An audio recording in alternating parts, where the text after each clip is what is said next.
Thank you everyone for joining.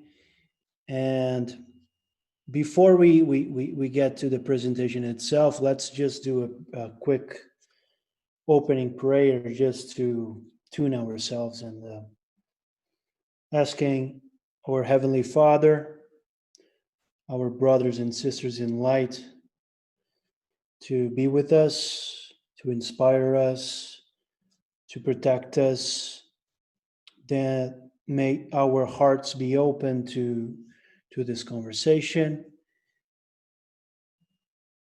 and that we may be able to transmit the information prepared in a proper way without too many mistakes. So be it. All righty. It's 7:01, and I guess we already have a good amount of people here. I guess most people here are Brazilians, but the goal today is to speak in English, and it's a pleasure for me to be here. My name is Aluizio, and today I will be talking about Dona Yvonne do Amaral Pereira. Let me start sharing my screen so you can see the presentation I prepared. Okay. Can you guys see it? Yes, it's perfect. Thank you. Perfect. So the conversation today is about Dona Yvonne, right? The silent heroine. You will see later on why we usually call her the silent heroine. And heroin here, just a disclaimer, is not related to the drug heroin. It relates to the female, right, of hero, right? That's why we call it heroin. It's just a clarification, let's say. So this is one of the most common pictures you will see of Dona Yvonne do Amaral Pereira, right? She was born in Rio das Flores, that's in the state of Rio. I guess everybody here is a Brazilian, so you all know that the state of Rio is not, I mean, there's the state and the city, right? Like New York, yeah, you have the same thing. But she was born in Rio das Flores. It's a small city in the country, like in the interior of Rio. And she died in 1984 in Rio de Janeiro, the capital, right? So, and when you see Dona Yvonne, many times when you see reference to her name, you see Yvonne do Amaral. Sometimes you just see Amaral. I honestly don't know why it's that, but I've seen it in many different places. It's still one of the questions I'll ask someday. Someone who will be able to answer me. But this is the most original, like the old prints that I've seen. They all use do Amaral. Okay. And Dona is just, I mean, you all Brazilians, you all know, but it's just a reference to Miss, right? And it's a way to show deference, to show respect to usually to a older woman, but whom we cherish for her accomplishments, her well, for right, for her respect for her life and for her deeds. So that's why we kindly call her Dona Yvonne, right? That's her face. Okay. Let me try to, okay, because I need to read. Before I actually get into the presentation about herself, I would just like to read this little passage that I took from the movie, Chico Xavier. I guess you all have seen it, but it's just the sentence that comes, the phrase that comes in the opening of the movie. And I would just like to read it because I think it applies really applies well to Dona Yvonne. Someone's life doesn't entirely fit in a movie. It's not possible to give the proper weight to each year lived, or to include each and every single event and person that were part of her whole life. What one can do is to be faithful to certain events and to the trajectory's essence. This is just a free translation that I took, and my idea here is because uh, mainly everything that I will talk about today is already out there, right? I'm not going to present you guys any new information that haven't been presented before. In order to prepare this presentation, I read many different texts, and especially books that Dona Ivone wrote herself about her own life, well, this past life. And from there, we get a lot of information about her life. So, uh, first, right, this is not something that hasn't been said before, this presentation, but at the same time, I haven't seen a lot of things in English. I don't see there's a lot of material about Dona Ivone out there in English. So maybe in the future we will have more. That's a goal, I guess, a personal goal that I have, and let's see what happens. And again, I put also this phrase here because I'm not going to try to cover everything about her life, because to be honest, her life is like a one of the most amazing mediumistic stories you can ever hear and read about. It's just so full of events and fantastic occurrences, even from a mediumistic perspective, that it wouldn't fit in just 40 minutes. So I'm not even going to try to cover everything, but I'll try to present some of the things that I think are essential and that are really important for us spiritists everywhere in the world to be knowledgeable about. So, oh, uh, sorry, I'm gonna click. So Dona Ivone, she wrote a lot, right? Spiritist Publications. I mean, these are just some of the most known books, right? I just put here 10, but if I'm not mistaken, she had a total of 20 books published, right, throughout her life. But 20 books, it's not only books, but she also published papers and different like analysis.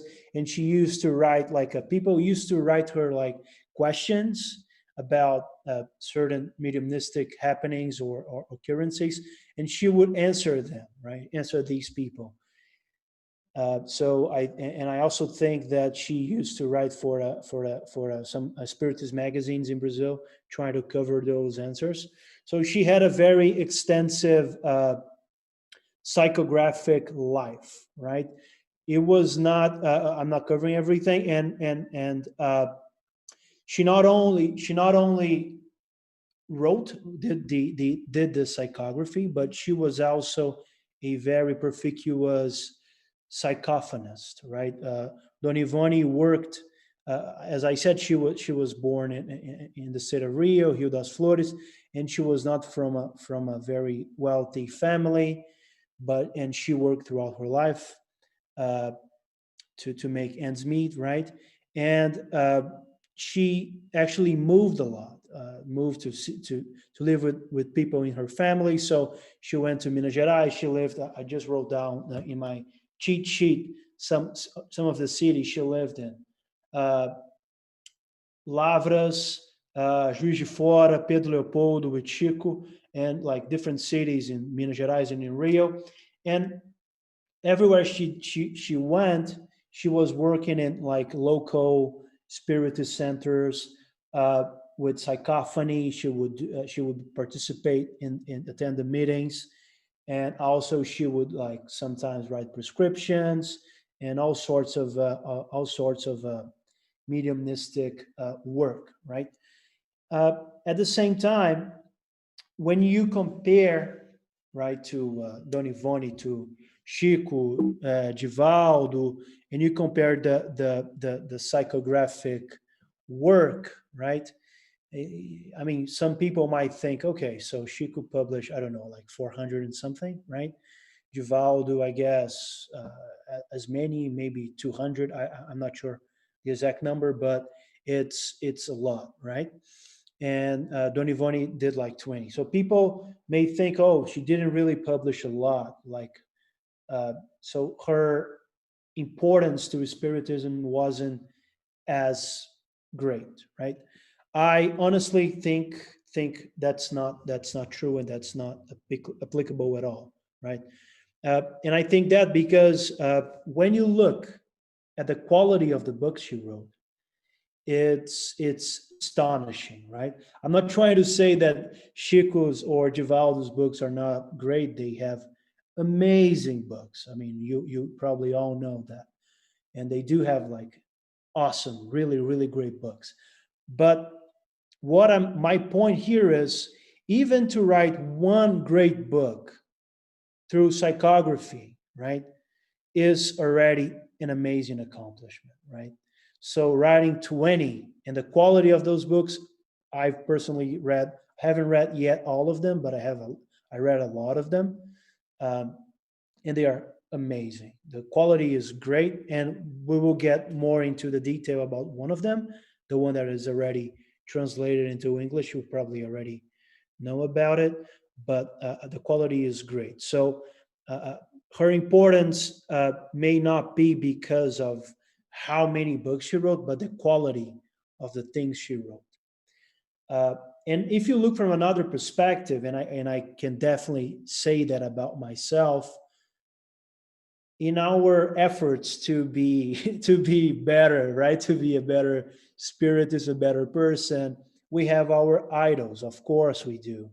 And when we look at Chico and Givaldo, I honestly think it's like looking at the Pacific Ocean, right? You like in California, you're just looking at the ocean and you're thinking, oh, I gotta swim until Japan, something like that. It's like it's too much, right? When you look at those guys and you see their accomplishments and what they've done, you kind of think, comparing to our own. And again, I'm talking about myself here.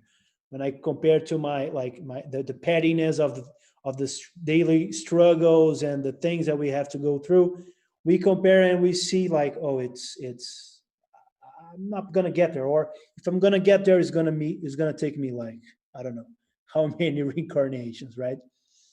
So they started, I would say, they started pretty high, pretty up here, right? And for us, it's hard to sometimes to even try to follow their steps. With Don Ivone, I would say we have a much closer idol, right? A much more, a much more into our own lives example, right? And I'm saying that because I'm not trying to denigrate her in any way at all, but when you study her life, uh, I guess the main point you see is that Don Ivone in previous lives, not that way back ago, right? Not that long ago, she committed suicide. And she committed suicide not only once, but twice that we are aware of, right? According to her own books and explanations about her life. So when she came to this past life as Don Ivone, this amazing spirit that was Don Ivone and still is, right? Uh, she came to the challenges, to the life, well, like here, right? Way, like much way back, because we all understand when we have some spiritist education that how grave the act of suicide is. So she started as someone who was trying to expiate her misdeeds, right? And again, not only once but twice. So if Chico and Givaldo started here, let's say we are somewhat close to the bottom, I would say Don Ivone, due to those things, she started much way down, right? And again, I'm not trying to denigrate her. I'm just talking about the challenges. And her life was full of challenges, full of hardships, full of difficulties, all because he was, and she says that in many opportunities in her books and papers, that was the time, her opportunity to redeem herself. And personally, I think she did it in a sublime way. It was a very steep ascendance, I would say. And sometimes I joke that one of the things in Spiritism that I would like to have, like a gadget, like an iPhone, like it would be this like a this spiritual thermometer, let's say, like that, like a machine that would allow me to measure spiritual progress, right? So I would like check in the beginning of someone's life, check in the end, and see the progress. Of course, I'm joking, right? It's I don't think it's even possible because spiritual progression is not like a straight line, right? We all know that. But I joke about that because I would like to compare how steep her ascendance in objective terms was, because uh, we are talking about someone who came with with that background that I just said, and ended up, I think, I that's my impression, in a very good position through her effort and work and resignation. So uh, that said, I would like to talk a little bit about the beginnings of her life, because right after she was born, and I just gave the title like to this part of the presentation, Baby Lazarus, because uh, right after she was born, the problems already started. And I would like to read some excerpts that I took from one of her books, and I will read for you guys, and I'll try to put some color to it when I'm doing it. Having come to the world on a Christmas Eve, December 24th, until January 23rd, and I just included the 29 days. It was like almost a month that this happened. During a sudden coughing fit, from which suffocation derived, I became as dead. Right? Try to imagine a baby that was just born, and like babies cough like after they eat or whatever, and after this coughing fit, the baby just stopped moving. Look, imagine how, try to see in your mind's eye how horrible this scene must have been to the mother, to the family, right? A baby, like a beautiful healthy baby, just simply wouldn't move anymore. All facts, and that she's saying again, all facts indicate that in a previous life, I had died from suicidal drowning. And that's something that she wrote, right? The first part, I mean, the facts, it's something like this event is something that her mother in the life as Don Yvonne told her, like this situation. But she, from her experience, mediumistic experiences later in life, she would conclude this fact that she had died from suicidal drowning. It's something like someone who is embedded, who has really studied spiritism and understood the law of cause and consequence. She looks at the facts of her life, and she arrives at this conclusion, this terrific, in a bad sense, right? This horrible, astonishing conclusion of a very bad act that she had done before. I think this is, well, really strong. And again, I'm gonna keep reading just because I think it's a strong thing. Then they dressed me in white and blue, like the baby Jesus, meaning that her family, seeing her dad as a baby, were already preparing her to be buried. To avoid stressing her, I mean her mother, out, they left me in the cradle, but they had ordered a little coffin, right?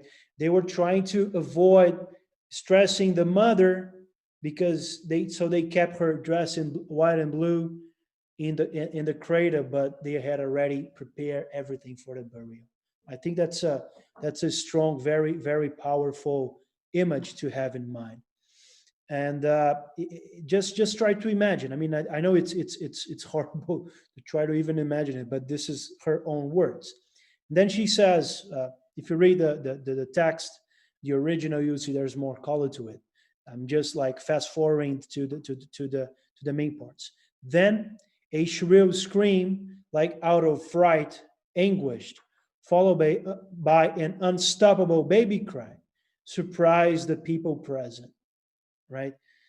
So it's like her mother, after 29 days, of this baby who wouldn't move, and they wouldn't even want to bury her. The mother probably wouldn't allow the baby to be buried so fast, and the baby was still there, and the mother came to the cradle and was like praying and transmitting energy and touching the baby, and out of the blue, like all of a sudden the baby starts crying.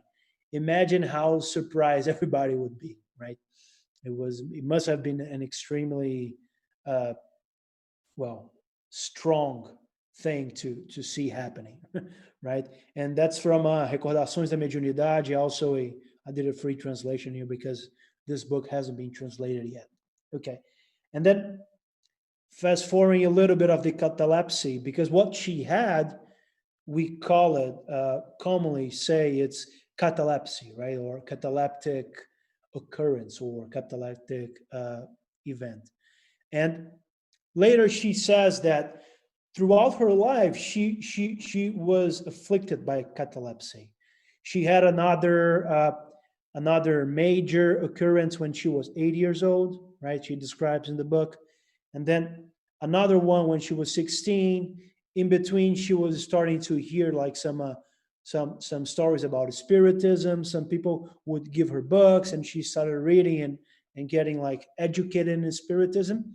But then she says, from 16 years old onwards, it became, so to speak, common in my life, initiating then a series of spiritual expositions that resulted in the literary works by me received from the beyond through psychography, assisted by superior spiritual view. Uh, this photo is not from her; it's just something that I took online from someone who was in a cataleptic, allegedly in a cataleptic state, right? But what I like to say here is how, or emphasize here, is like how amazing or intricate the tools of mediumship and of reincarnation work.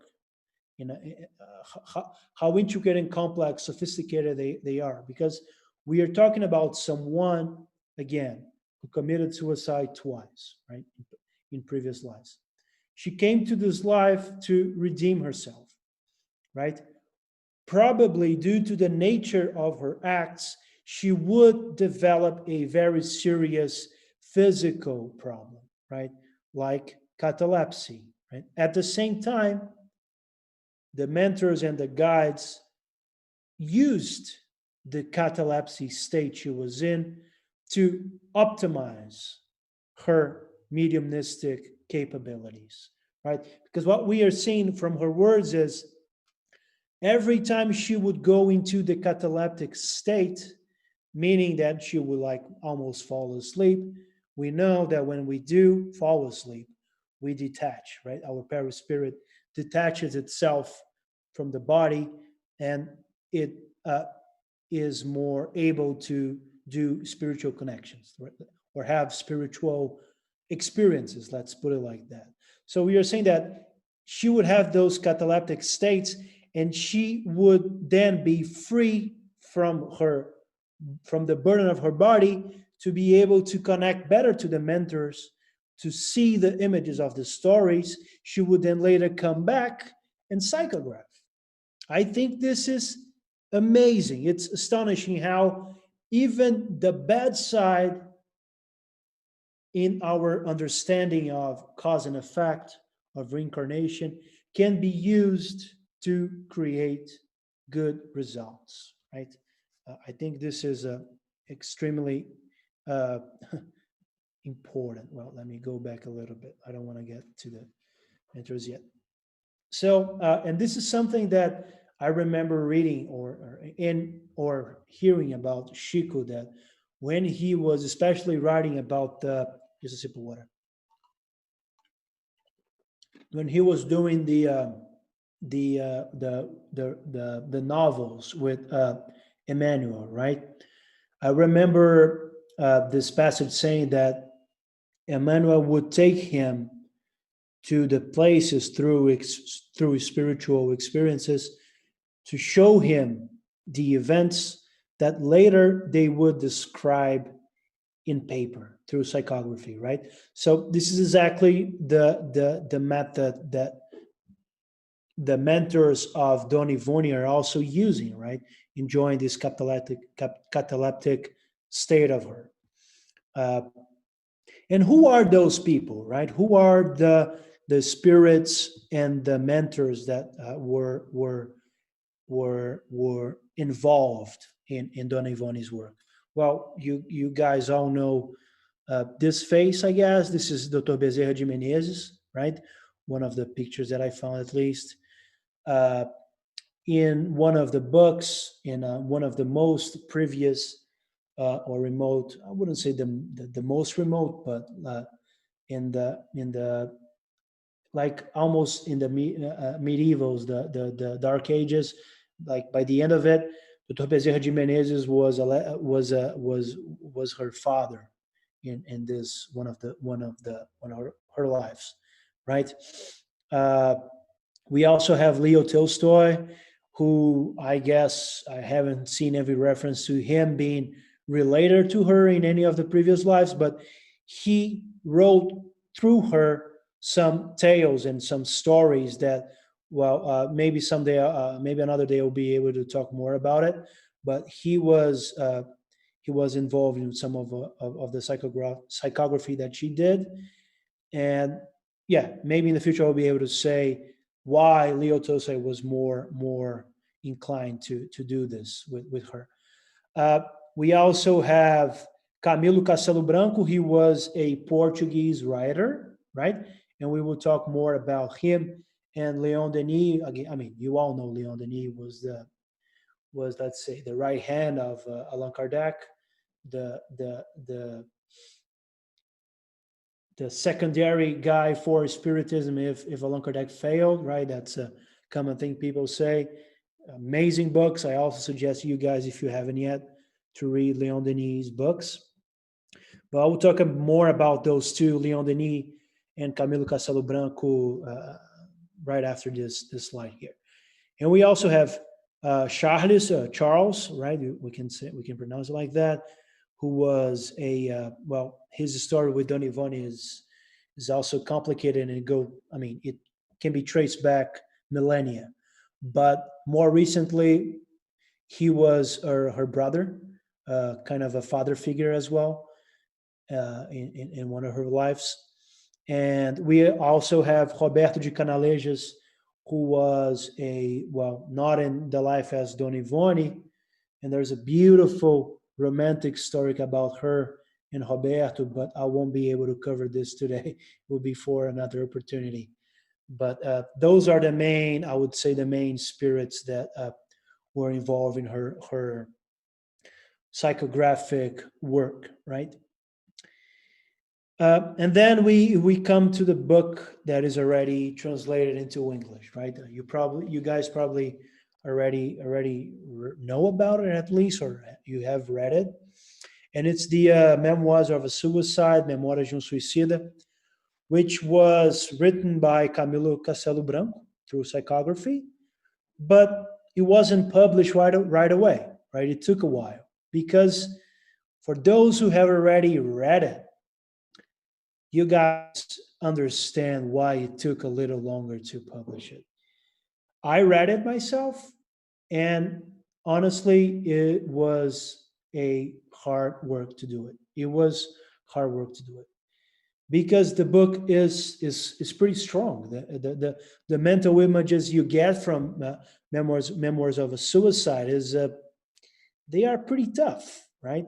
Because you don't only get the perspective of the family that is left behind, but you actually get the experience of the suicide, the person who committed it. It's not easy, right? And when I was reading it, I had to stop many times at several points because I couldn't stomach. And I'm saying, like, laughing because, but I'm not joking in the sense like disrespectfully. I'm just saying that it's honestly not easy. If you are able to do it, I would actually say, please just like try to do it when you are in a better situation in your life. Don't try to read it when you're like going through some hardships. And even when you are in a good situation, it's gonna, I think, if you are at least a little bit empathic about other people suffering, you would definitely have a hard time reading it. And I'm saying all these things about this book because it took several decades for it to be published, right? And even after the first publication, they had to do like some editing and in order to republish it. That's when Leon Denis came in and redid as a spirit, which is amazing, right? Imagine a spirit re-editing a book, right? Imagine how complicated the process is. And I'm going to read a little bit about Don Yvonne's perspective about this book, and then some things that Leon Denis said about it after. And I'm going to read it. I took it from the introduction from the book. Uh, it's in English, so I just took the language right away from the translation. I cannot judge the merits of this book. For a long time, this is Don Yvonne saying, right? For a long time, I did not even allow myself to bring it to light, recognizing my inability to evaluate it. I do not even feel capable of rejecting it, but I do not dare accept it either. See how humble she was, right? You shall do it for me, you, us, the readers, right? Of one thing I am certain, however, these pages were written from beginning to end with the utmost respect for the doctrine of the spirits and the sincerest invocation of the name of the Most High, right? For me, pretty strong words, pretty strong words. And then I think you get even stronger words from Leon Denis himself. The revision was crucial, especially because in transmitting the book, it had been necessary for me to intensify. Please pay attention to the words now. It was necessary for me to intensify the still rudimentary vibrations of the medium's brain, increasing its physical capabilities for grasping the visions indispensable for the task. Are you guys following me here? It's like she was doing the work, and Leon Denis, I guess someone who you could say was an expert about mediumistic events, occurrences, and even after he died, right, disincarnate, he probably got even better in the spiritual life as a mediumistic, let's say, dealer. Let's say like that. Uh, he was injecting, optimizing her brain for her to be able to see exactly the scenes they were going to write about again, to rewrite about, to get all the impressions. He was like putting her brain on steroids, right? For like in mediumistic steroids, so she could see everything and capture everything. This is how important this book is, right? And then he says, increase to the maximum level that her brain could endure. We're talking about a brain that was already prepared to be a mediumistic tool, right? It's not like a regular brain that is getting mediumistic. It's already pretty well developed mediumistic tool, getting to the peak of mediumistic work. The vibrations ended up overly stimulated to the point of becoming uncontrollable torrents that need not always yield very easily to the pressure to curb the excesses of vocabulary and accumulations of metaphors, which only now have been suppressed. Imagine how complex this work was. You try to find like the optimal point between stimulation of the mediumistic tool and being able to actually do something, right? Don't get caught into all the things that the person is seeing and getting, right? Those here who are mediums and do some work, I guess you guys can relate better to this, how fluctuations go when you involved in a mediumistic work. Can you guys imagine how difficult this must have been re-editing this book? And then he says, Leon Denis, just to finish the book. Meditate on these pages, dear reader, even it is hard for your pride to accept them. And if tears sometimes well up in your eyes at the telling of a dramatic account, do not fight your benevolent impulse to lift up your heart in compassionate prayer for those who suffer in pain and affliction in the tragic aftermath of their infractions of God's laws. Wow, I think this is pretty much it's pretty strong language. It's a pretty strong alert about this. I'm not even going to add anything to Leon Denis' words.